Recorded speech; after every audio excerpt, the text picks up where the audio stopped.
The Mysteries of the East and of Christianity by Rudolf Steiner, Lecture 2.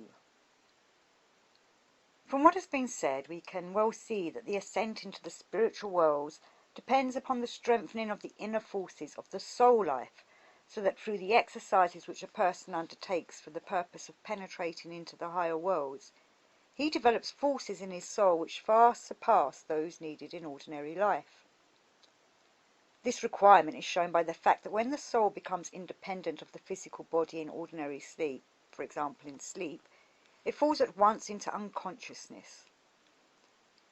This meant that in normal life the individual lacks sufficient force to unfold inner activity and maintain consciousness when, as in sleep, the physical and etheric bodies are not helping him to do so. The other members of the human organism, the ego and the astral body, must be worked upon and illuminated through the exercises of meditation, concentration and contemplation, so that they become capable of conscious experience when they are separated from the physical and etheric bodies, as in ordinary sleep. The stronger than ordinary soul forces that a man develops are what enable him to reach the stage we spoke of yesterday. They give him the power, after he has confronted the void, to enter a new world which he can experience through the fact that, as the spider spins its web out of itself, he pours out into space the spiritually substantial content of his soul, and receives into it the spiritual worlds which then present themselves to him. So now, after having left behind him the physical sense world in this way, and gone through the stage of having stood over the abyss, for that is how it feels when one confronts the void, the aspirant is in a new world, and in this new world he not only experiences something different, but he experiences it in a quite new way. We can begin from an ordinary experience on the physical plane. There events occur in two apparently quite separate domains. In one domain the events are subject to the laws of nature, in the other they are subject to moral laws. When in ordinary physical life we observe the events of nature, even when we ascend to the animal kingdom, we know that we are looking only for natural laws and that moral standards are inapplicable there. We do not inquire, for example, why a rock crystal has the form of a six-sided column ending in two six-sided pyramids.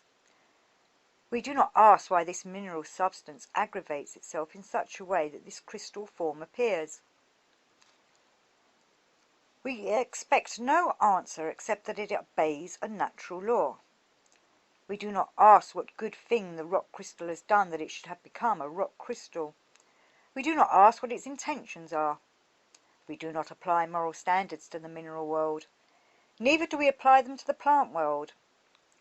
And only in a somewhat indirect sense, and one might say according to the sympathies of Darwinistically inclined persons, do we apply moral concepts to the animal kingdom.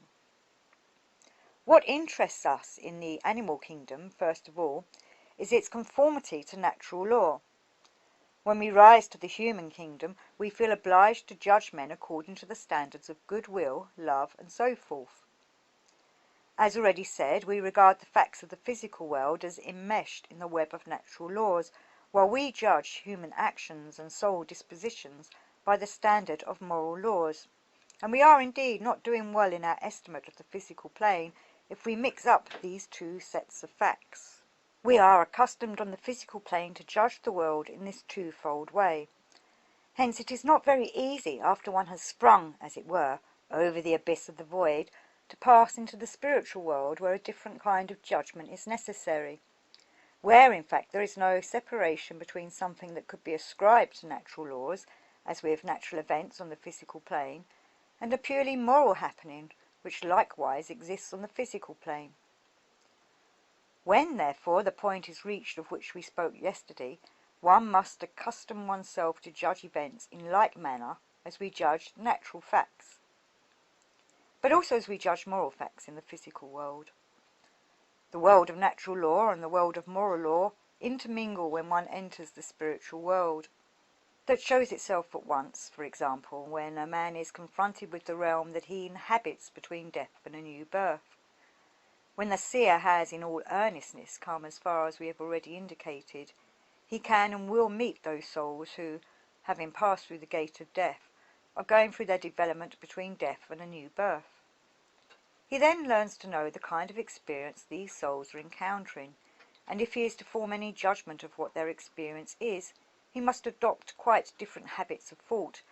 A few examples will explain this.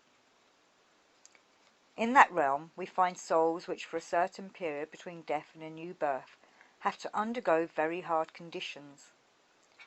The seer has at first the impression that in the spiritual world these souls, of a certain category, have become the servants of very terrible beings, and that it was through their own lives before death that they condemned themselves to this labour for the terrible spirits. As seer he gradually learns to understand their hard fate, and he does so in the following manner. He cultivates the thought of how a man lives in his physical body from birth to death, and how, as has often been described in the course of our lectures on spiritual science, so-called natural death is brought about through an inner conformity to law, when a man has in old age expended his life forces. We will not speak of this death at present, but there are other deaths. There are those deaths by which a man is snatched away through accident or illness in the very flower of his life. We do not all die after having fulfilled our measure of life. Men die at all ages, and we must ask ourselves, whence come the forces which are responsible for these deaths at different ages? We understand that a man must die when his measure of life is fulfilled.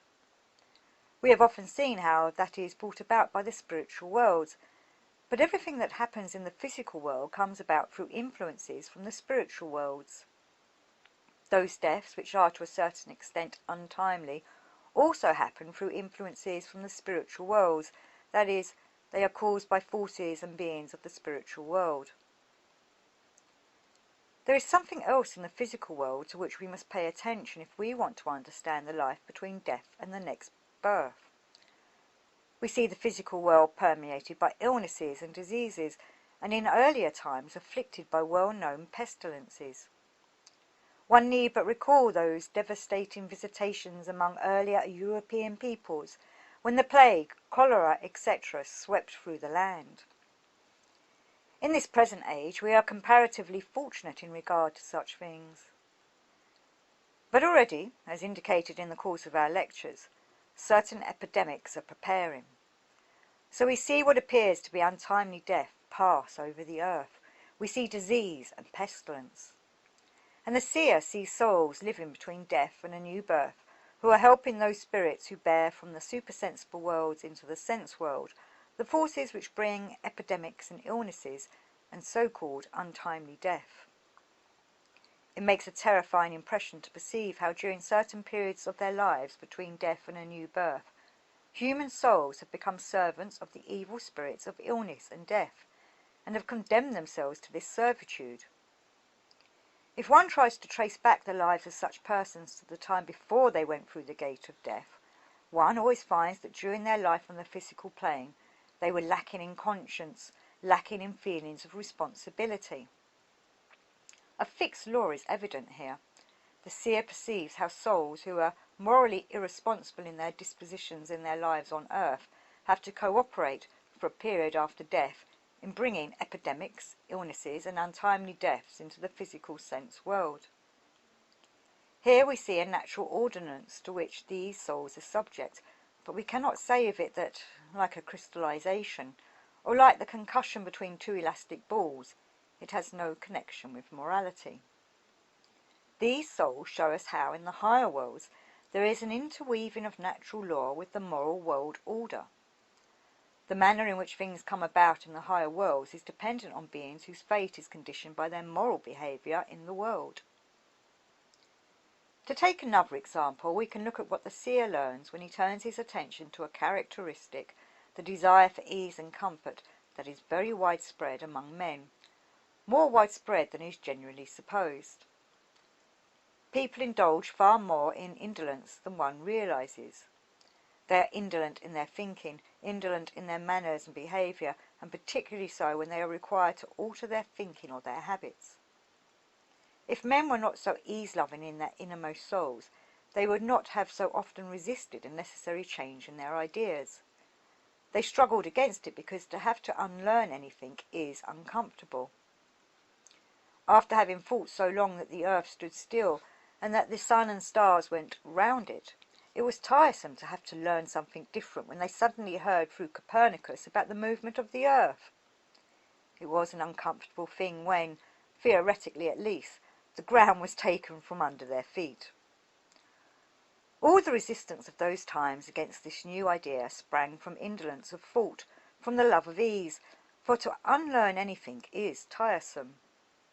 But one need merely consider the most ordinary everyday life, and one will find how widespread is the quality, really a vice of indolence.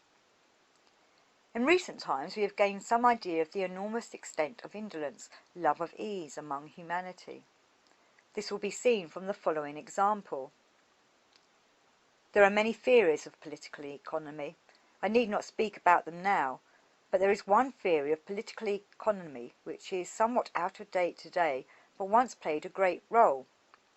It was based upon the idea that all men should be free to compete in the exchange of commodities, etc., and that the best social structure would be obtained if completely free competition were allowed. Then another more socialistic theory took root. But latterly some political economists have drawn attention to the fact that all these theories were in the highest degree one-sided. For what takes place in the world of commerce and in social life is much more dependent on the love of ease than on the law of competition or the law of getting on in the world, yes, even more than on the laws of conscious egoism. Thus even into political economy a knowledge of the law of slothfulness finds entry, which means that even in this realm one can discern good sense and a readiness to recognize facts that cannot be overlooked, unless one adopts an ostrich policy towards life.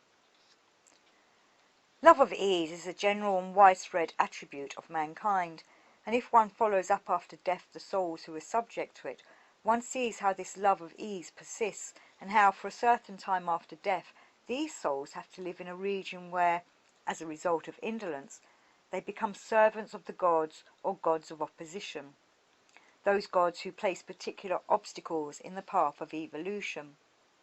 And these again are spirits under the rule of Ahriman. Ahriman has various things to do. One of his tasks is to conduct out of the spiritual worlds into the physical worlds the forces which call forth opposition in physical life. Thus men are on the one hand ease-loving, but on the other hand the fate of lovers of ease is such that when they want to do anything they run up against a general cosmic law. Obstacles are everywhere, and even if they are not in the grotesque form once pictured by a German poet, they are there in the most tragic guise. He called them the malice of things. This malice of things is especially apparent when, for instance, a preacher in the pulpit is in the midst of a tremendously long tirade, and a fly alights on his nose, causing him to sneeze violently. That is the malice of things. But it appears first in full force when persons who in this sense are the children of misfortune are exposed to it at every step. Friedrich Theodor Vischer once wrote a novel in which someone was continually exposed to this malice of things. In truth, these things rise from the grotesque to the tragic. All such obstacles are directed from the spiritual worlds, and the lord of opposition is Ahriman. And souls that are lovers of ease make themselves into the servants of Ahriman for a certain time between death and a new birth. On the whole, it is not so terrible to see the punishment of the devotees of ease as it is to see the souls who are living in servitude to the spirits of illness and death. But it shows again how moral and natural law intermingle as soon as we come into the higher worlds. Such are the experiences that are gone through when one has come to the point described yesterday, and a man has to go through these experiences in order that he may also experience other necessary conditions, and so may advance still further in regard to higher experiences. This matter of ascending into the higher worlds is not such that one can say, "Today you are beginning your ascent into the higher worlds, and then you will mount upwards stage by stage." For him who wants to become an initiate, things go forward unnoticed in relation to external happenings amid the affairs and events of ordinary life. He does indeed come stage by stage into the higher worlds, but from this sojourn in the higher worlds he must again come forth and live in the ordinary world. From the experiences in the spiritual worlds, however, he brings with him something into the physical world. He realizes after he has become an initiate that while moving around in the physical world, he is endowed with feelings and perceptions other than those pertaining to anyone who is not a seer. He need only train himself, and a correct schooling will see to this, not to be misled in ordinary life through the alteration of his perceptions and feelings. He must learn to be a seer only for the higher worlds, and not to bring into the ordinary world the characteristics and attitude of soul needed for the higher worlds. This must be strictly avoided. He should be able to be a seer while remaining as rational as anyone else in the ordinary physical world. Hence, the least suitable persons for the development of seership are those who from the outset are predisposed to be visionaries. Enthusiasts and intellectual idealists, those who already experience in the physical world that which has its justification in the spiritual world, people who in the physical world hear the grass grow, who see everywhere the visions of the dreamer, not the realities perceived by a sober disposition, people who indulge their imagination. There are many more than is generally supposed. Such people are of no use for training in seership. Persons who stand with both feet on solid ground, who understand something of actuality and judge things as they are. These are the people best fitted for developing seership. This will have indicated how a person should not let feelings and perceptions necessary for the physical world be misled through what he acquires for the ascent into the higher worlds. Quite definite feelings and perceptions remain with him once he has become a seer. In the physical world he will be, too, a different person. But in order that this may do him no harm, he must also apply these new feelings and perceptions to things in the external world to which he had previously paid no attention or had not noticed. Then he will find, not in a bad sense, but emphatically in a good one, that his relations with nature are somewhat altered. For instance, he will feel differently towards the plant world which spreads itself like a carpet over the earth. Formerly he looked at the plants and was delighted with their greenery, with the wealth of flowers and their colours, with everything that the plant world offered to him as it grows out of the earth, and delights the eyes and perhaps the other senses. Let us not think in this connection of some dull, prosaic person, but of someone who can really enjoy to the full the effect which the beauty of the earth's plant cover can evoke in the soul. And do not let us imagine that anyone who has become a seer must forfeit in the very least any part of his feeling for the plant vesture of the earth. Something else, however, arises within him. When he looks at the plant world, he feels that a certain inner relationship links it with sun, moon, and stars. In his feeling and perception, the green carpet of plants grows together with the out there in the cosmos. Nowadays men build up plenty of abstract ideas on this subject. Everyone with a mere smattering of learning knows how the earth's carpet of plants is connected with the activity of the light from the sun, how the plants cannot grow without the specific action of the sun's rays. And men have some inkling that not only the sun's activity has an influence on the plant world, but the rest of the starry world also has an influence. Certainly some people are incredulous about this, but not so long ago there lived a great and significant thinker who applied himself in a thoroughly scientific way to studying the influence of the moon on the weather, and so on the vegetation of the earth. I refer to Gustav Theodor Fechner, not from the standpoint of any superstition, but from that of quite empirical observation. He tried to show that the influence of the new moon on rainfall is different from that of the full moon, and so on. There were many people who wanted to prove their scientific outlook by laughing at Gustav Theodor Fechner and his studies of the moon. One of those who laughed loudest was the celebrated botanist Schleiden, who voiced his opinion that it certainly does not depend on the full moon or the new moon whether for 14 days we have more rain or less. Fechner replied, conditions then were somewhat more patriarchal than they are today, quote, "Let the matter be put to the test indirectly through the women. Learned men soon begin to quarrel." End quote. Now the two wives, Frau Professor Schleiden and Frau Professor Fechner, always put out tubs in their Lipsing backyards to catch rainwater for washing day. Fechner proposed that Frau Professor Schleiden should put out her tubs at new moon, while his own wife put out hers at full moon, and they would soon see in which period the greatest quantity of rain would fall. And behold, Frau Professor Schleiden was by no means in agreement with her husband, for she caught the smaller quantity of rainwater. Thus, ironically, one might say, a decision was reached, though we would not want to attach any value to it now. Later on, however, it will emerge that sunlight, sun heat, and also the other stellar influences all have effects on the plant world. At first this is theoretical knowledge, but the seer has direct perception of how influences from the earth interact with those from stellar space. He regards them ultimately as one, and he feels as a vital occurrence the pouring out of the sunlight upon the vegetation of the earth, and again the withdrawal of the sunlight. He feels how it is with the plants when the sunlight is withdrawn from them, as one feels sympathy with a child that is very much attached to its mother when the mother is removed from its sight for a while. So does the seer feel sympathy when the sunlight is withdrawn from the plants. This sympathy of the plant world is an experience that comes to the seer, so that when he has reached the point spoken of in the preceding lecture, he acquires perceptions of such a kind that he becomes a participant in the relations between earth growth and plant growth and the sun and stars. Through the birth of this feeling, he is adapted for feeling something else besides. He can feel this something when he returns into the physical world from the spiritual world and looks, for instance, at a waking or sleeping person. Also when he has, so to speak, laid aside his seer's gift and sees only the physical world and the sleeping person. Then too comes the feeling that the sleeper has been forsaken by something. This is very similar to the feeling one has when, for example, in autumn the relation of the sun's rays to the earth's vegetation changes in the usual way.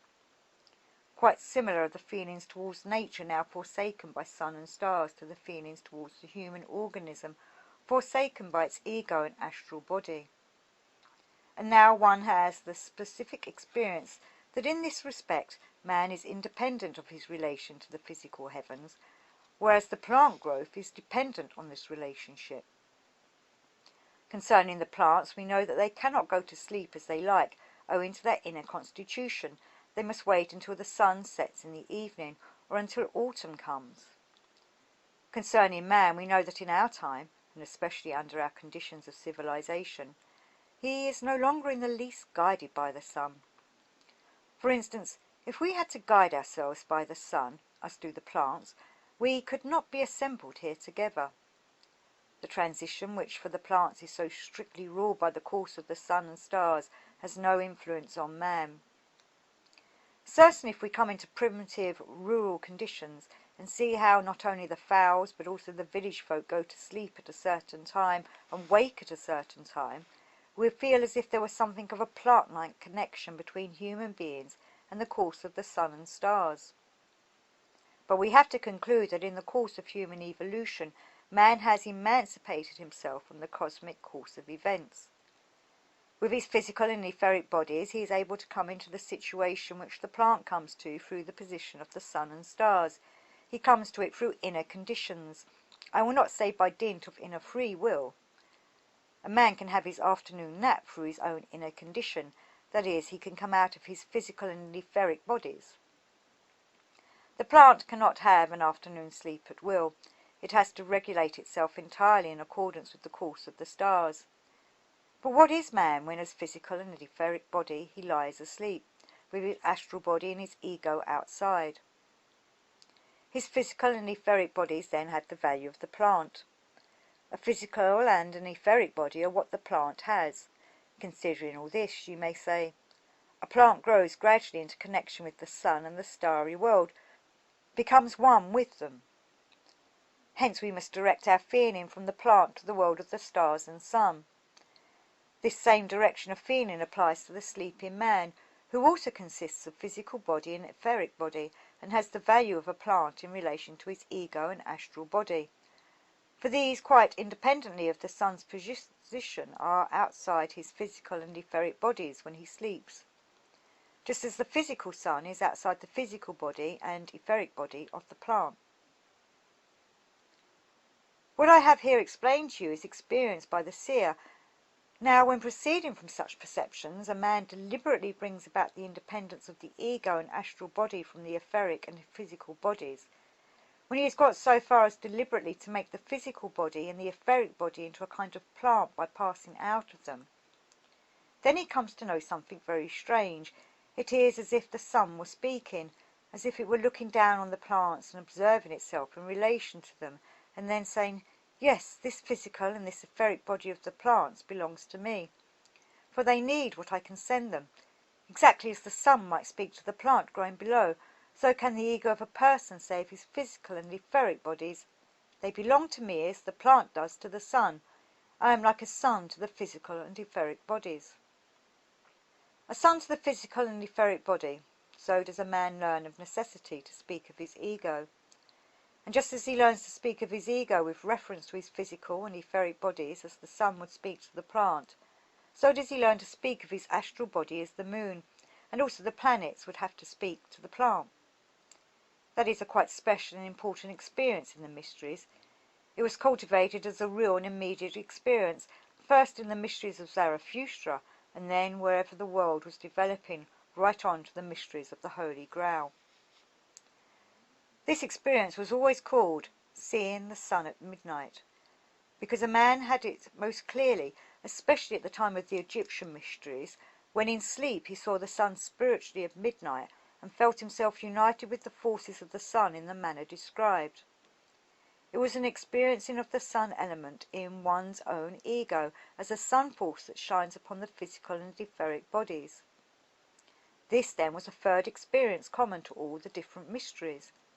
Common to them all were and are the pressing forward to the boundaries of death, and the experiencing of the elemental world, and now seeing the sun at midnight. But it must be clearly understood that at the moment when the seer feels himself isolated and as though sun-like or star-like in relation to his own etheric and physical bodies, he no longer feels the sun and stars only in their physical substantiality, but becomes acquainted with the spiritual beings and worlds belonging to them. The experiencing of the cosmos is an experience in the spiritual worlds. One must be quite clear about that. Now, in order to grow up correctly into the higher worlds and to have the experiences which correspond with the spiritual realities, it is important and necessary that one should first gain acquaintance with the quite different nature of the spiritual world as compared with the physical world. One learns enough of this when, as a seer, one can test and observe the consequences of indolence or of a lack of conscience for the experience of the soul in the time between death and a new birth, and much else besides. Through these things the seer must, so to speak, open out his soul for conditions essentially different from those on the physical plane.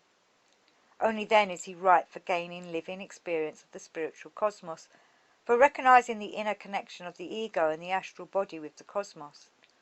Directly one comes to the experience that man, in regard to the highest members of his being, belongs not only to the earth but is at home in the whole cosmos, then all previous theorizing is seen as a mere playing with words. One knows then that every person, when on going to sleep in the evening he passes out of his physical and etheric bodies, enters into participation with cosmic forces.